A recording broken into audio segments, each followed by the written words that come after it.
നമസ്കാരം. 1965 എറണാകുളം ജില്ലയിൽ Muvattupuzha മേമടങ്ങ് K Narayanan നമ്പൂതിരിയുടെയും KS Parvathi അന്തർജനത്തിൻ്റെയും മകനായി ജനിച്ച മണി N എന്ന പുതുമുഖ എഴുത്തുകാരൻ തൻ്റെ 3 രചനകളും പൂർത്തിയാക്കിയിരിക്കുന്നു. യു ഇന്ത്യൻസ്, സ്വർഗദ്വാർ, ഹിമഗിരി മുതൽ മഹോദധി വരെ എന്ന യാത്രാവിവരണവും ഉൾപ്പെടെ. പാരലൽ കോളേജ് സ്കൂൾ അധ്യാപകനായും റവന്യൂ ഡിപ്പാർട്ട്മെന്റിലെ മികച്ച ഓഫീസറായും ഒക്കെ കഴിവ് തെളിയിച്ച മണിയുടെ പുസ്തകങ്ങളിലും ആ മികവ് നമുക്ക് കാണാനാകും. ചുടലപ്പറമ്പിലെ ശവഗന്ധത്തെ സ്നേഹിക്കുന്ന, നിഗൂഢമായ ആചാരങ്ങളെയും അഘോരികളെയും സ്നേഹിക്കുന്ന, യഥാർത്ഥ സ്നേഹത്തെ നിഷേധിക്കുന്ന നരേന്ദ്രന്റെ കഥയാണ് സ്വർഗദ്വാർ. സ്വന്തം അച്ഛൻ്റെ ചിതയിൽ നിന്നും അസ്ഥിമാലയണിയാൻ കൊതിച്ച നരേന്ദ്രൻ, ഭൗതിക ലോകം മിഥ്യയാണെന്നും അതിനാൽ അഘോരപാതയാണ് തനിക്ക് പറ്റിയതെന്നും തിരിച്ചറിയുന്ന നരേന്ദ്രൻ, സ്വർഗദ്വാറിലെ മണികർണിക ഹട്ടിലെ പശുപതിനാഥ് ക്ഷേത്രത്തിലെ ഒന്നും ഭക്തി അന്തരീക്ഷമല്ല അയാളെ ആകർഷിക്കുന്നത്, മറിച്ച് ചിതയുടെ ഗന്ധമാണ്, മരണത്തിൻ്റെ മണമാണ് നരേന്ദ്രനെ ആകർഷിക്കുന്നത്. വല്ലാത്തൊരു മാനസികാവസ്ഥയിലേക്ക് നമ്മളെയും കൂട്ടിക്കൊണ്ടുപോകുന്ന സ്വർഗദ്വാർ ഒരു ഗംഭീര സൃഷ്ടിയെന്ന് പറയാതെ വയ്യ. സ്വർഗദ്വാർ അധ്യായം 1. സായാഹ്നം 5 മണി. ഞാൻ പുരി റെയിൽവേ സ്റ്റേഷനിൽ ഇറങ്ങി. ഇന്നലെ തിരുപ്പതിയിൽ നിന്നും യാത്ര തിരിച്ചതാണ്. ഒരു രാവും പകലും മുഴുവൻ ട്രെയിനിൽ തന്നെ ആയിരുന്നു. പ്ലാറ്റ്ഫോമിൽ നിന്നും പുറത്തേക്ക് കടക്കുന്നതിനായി വണ്ടിയിൽ നിന്നും ഇറങ്ങിയവർ ഉണ്ടാക്കുന്ന തിരക്ക് തികച്ചും അസഹ്യമായി മാറി. ഇത്രയധികം ധൃതി എന്തിനാണാവോ? ഒരുവിധം മെയിൻ ഗേറ്റിൽ എത്തിപ്പെട്ടു. അവിടെയാകട്ടെ റിക്ഷാക്കാരുടെ ബഹളവും. നിരവധി റിക്ഷാവാലകൾ ചുറ്റും വളഞ്ഞു.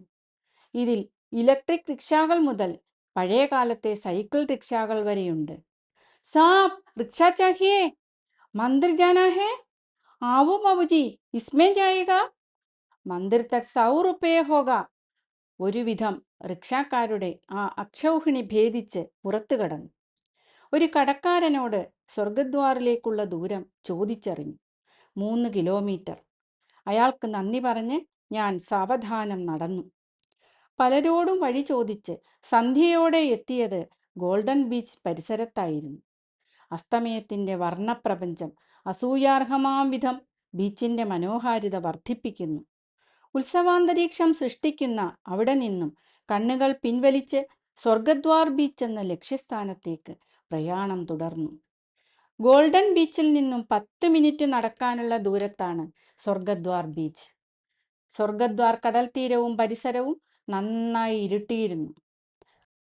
താമസം വിന ബീച്ചിൽ നിന്നും റോഡ് ക്രോസ് ചെയ്ത് മൗനത്തിൻ്റെ കവാടത്തിലേക്ക്, ശാന്തിതീരത്തേക്ക് ഒരു കാഴ്ചക്കാരനായി ഞാനും പ്രവേശിച്ചു. സ്വർഗദ്വാറിലെ കോൺക്രീറ്റ് സെല്ലാറിലെ ഇരുട്ടിലപ്പോൾ 15ഓളം ചിതകൾ ഒരേ സമയം എരിയുന്നുണ്ടായിരുന്നു. ഇരുട്ട് എന്ന് പറഞ്ഞുകൂടാ, വിറകടുക്കുകൾക്കുള്ളിൽ ശവശരീരങ്ങൾ കത്തിയമരുന്നതിൻ്റെ മങ്ങിയ വെളിച്ചം. വെളുത്തു നീളത്തിലുള്ള പഞ്ഞിക്കെട്ടിനരികെ നിർവികാരയായി ഏകയായി വിദൂരതയിലേക്ക് ഒരു യുവതി കണ്ണും നട്ടിരിക്കുന്നു. അവിടേക്കാണ് എൻ്റെ ശ്രദ്ധ ആദ്യം പതിഞ്ഞത്. മനുഷ്യ ശരീരത്തിനുള്ളിൽ നിന്നും ഉരുകിയൊലിക്കുന്ന നെയ്യ് ഒരു നെയ്വിളക്കു കണക്കെ വിറകുകൾക്കുള്ളിൽ നിന്നും തല നീട്ടി കത്തുന്നു. മഞ്ഞയും ചുവപ്പുമായി ഇടകലർന്നുയരുന്ന ചിതറിയ വെളിച്ചം അവിടമാകെ നിറഞ്ഞു. അതുമായി പൊരുത്തപ്പെടുവാൻ ഏതാനും നിമിഷങ്ങളെടുത്തു. കണ്ണുകൾ വെളിച്ചവുമായി സമരസപ്പെട്ടപ്പോൾ വരിഞ്ഞുകെട്ടിയ ഒരു ഭാണ്ഡം മുന്നിൽ തെളിഞ്ഞു വന്നു. വെളുത്ത വസ്ത്രത്തിൽ പൊതിഞ്ഞ ആ ഭാണ്ഡത്തിന് പിന്നിലിരിക്കുന്നത് യുവതിയല്ല, ബാലികയാണെന്ന വസ്തുത എന്നിൽ തെല്ലൊരമ്പരപ്പ് ജനിപ്പിച്ചു. 12ഓ 13ഓ മാത്രമായിരിക്കും അവളുടെ പ്രായം. എരിയുന്ന ശവശരീരങ്ങൾക്ക് നടുവിൽ പ്രിയപ്പെട്ട ബന്ധുവിൻ്റെ ശരീരവുമായി ഏകയായി ഒരു ബാലിക. ഭാവനയിൽ പോലും ഇങ്ങനെയൊരു ദൃശ്യം സങ്കല്പിക്കാൻ തനിക്കാവില്ല. അടുപ്പുകൾ ഒഴിവായിട്ടില്ലാത്തതിനാൽ അവൾ കാത്തിരിക്കുകയാണ്. പൊതിക്കെട്ടിനുള്ളിൽ അച്ഛനോ അമ്മയോ? ഈ ലോകത്ത് അവളിനി ഏകയാണ്. തൻ്റെ പിറുപിറുക്കലുകൾക്ക് ശബ്ദമുണ്ടാകുകയും വാക്കുകളായി പുറത്തേക്ക് വരികയും ചെയ്തു. എരിയുന്ന ചിതയിൽ നിന്നും പൂത്തിരി പോലെ ചെറിയ ശബ്ദത്തോടെ കനലുകൾ വായുവിലേക്ക് ഉയരുന്നത് ശ്രദ്ധയിൽപ്പെട്ടപ്പോഴാണ് ബാലികയിൽ നിന്നും എൻ്റെ കണ്ണുകൾ തിരിഞ്ഞത്. ചിതയുടെ വലതുഭാഗത്തു നിന്നും ജീവനക്കാരൻ നീളൻ കമ്പുകൊണ്ട് ചിത ഒന്നിളക്കിയതാണ്. പകുതി ദഹിച്ച ഒരു കാൽ ആ ബാലികയുടെ സമീപത്തേക്ക് തെറിച്ചു വീണു. പാതി വെന്ത മനുഷ്യ ശരീരത്തിൻ്റെ ഭീകരത മനസ്സിൽ ഭയം നിറച്ചു. ചിതയിൽ തലയോട്ടിയുണ്ടായിരുന്ന സ്ഥാനത്ത് ശൂന്യത. അവിടെ നിന്നും ഉയർന്നു പൊങ്ങുന്ന തീജ്വാലകൾക്ക് തലയോട്ടിയുടെ ഛായ തോന്നുന്നുണ്ടോ അറിയില്ല. പക്ഷേ ആ കാഴ്ച പതിവില്ലാതെ മനസ്സിൽ വല്ലാത്തൊരു ഭയം ജനിപ്പിച്ചു. ശരീരമാകെ വിറയൽ ബാധിച്ച പോലെ. നോട്ടം ഉറപ്പിക്കാനാകുന്നില്ല. ആ കാഴ്ചയിൽ നിന്നും രക്ഷപ്പെടാനെന്നവണ്ണം കണ്ണുകൾ ബാലികയുടെ മുഖത്തേക്ക് തിരിഞ്ഞു. അവൾ ഒന്ന് ഞെട്ടിയതായി തോന്നി. പക്ഷേ എഴുന്നേറ്റോടിയില്ല. അവളുടെ കാലുകൾ ഒന്ന് പിന്നോട്ട് ചലിപ്പിച്ചു, അത്രമാത്രം.